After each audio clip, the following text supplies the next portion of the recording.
మన ప్రభువును రక్షకుడైన యేసుక్రీస్తు వారి ప్రశస్తమైన నామానికి మీ అందరికీ వందనాలు, శుభాలు. అందరూ బాగున్నారమ్మా?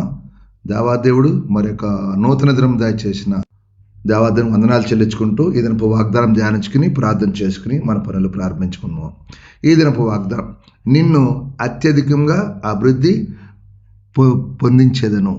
అత్యధికంగా అభివృద్ధి పొందించేదను. ఎవరినన్నాడు ఈ వాగ్దానం? ఆదికాండం 17వ అధ్యాయము 2వ వచనంలో ఈ మాట రాయబడింది. అబ్రహాముతో దేవాదేవుడు అంటున్నాడు, అత్యధికంగా నిన్ను అత్యధికంగా అభివృద్ధి పొందించేదను అని చెప్పాను.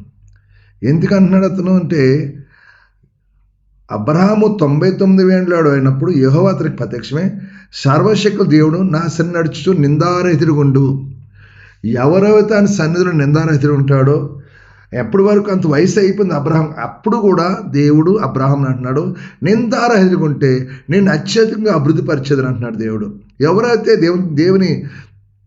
దేవుని చిత్తం జరిగిస్తారో, దేవుని ఇష్టం జరిగిస్తారో, దేవుని మాటకు లోబడతారో, దేవుడు అంటున్నాడు వాళ్ళని అత్యధికంగా అభివృద్ధి పరుస్తా అంటున్నాడు. ఇది నాన్న వాగ్దానమైన సహోదరుడా, సహోదరి, దేవుని చిత్తం నెరవేర్చు.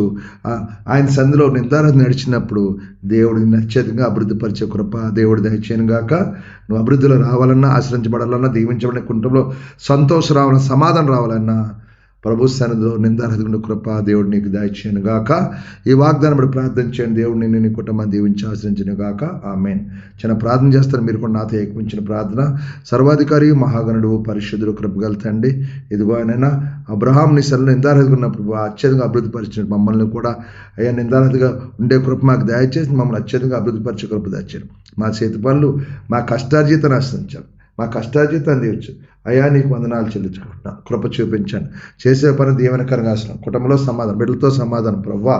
అలాగే అప్పులు, బంధకాలు విడిపోయిన తాగుడు, వ్యసనాలు దూరపరిచే వెళ్ళే ప్రతి పనిలో జయాన్ని, విజయాన్ని దాచి ఈ 5వ నెలలో ఏ బడిలో ఎటువంటి కిరుకు లేకపోతే ఇరుక్కోకుండా ఎక్కడికి వెళ్ళినా జయాన్ని దాచి, విజయాన్ని దాచి, ఆరోగ్యము, శక్తి, బలముతో నింపి కృప చూపింది మంచిమని మిమ్మల్ని మహింపరచుకోమని మీకే మహిమా ఘనత ప్రభావం పొందుకుని యేసు పరిశుద్ధ పడుతున్న తండ్రి. ఆమెన్. అందరికి వందనాలు. దేవుడు మిమ్మల్ని కుటుంబాన్ని దీవించును గాక. ఆమెన్. ప్రభు నామంలో ఈ వీడియో వీక్షించిన ప్రతి ఒక్కరికి జీసస్ స్వస్థత ప్రార్థనా మందిరం వారి ప్రత్యేక వందనాలు తెలియజేసుకుంటున్నాము.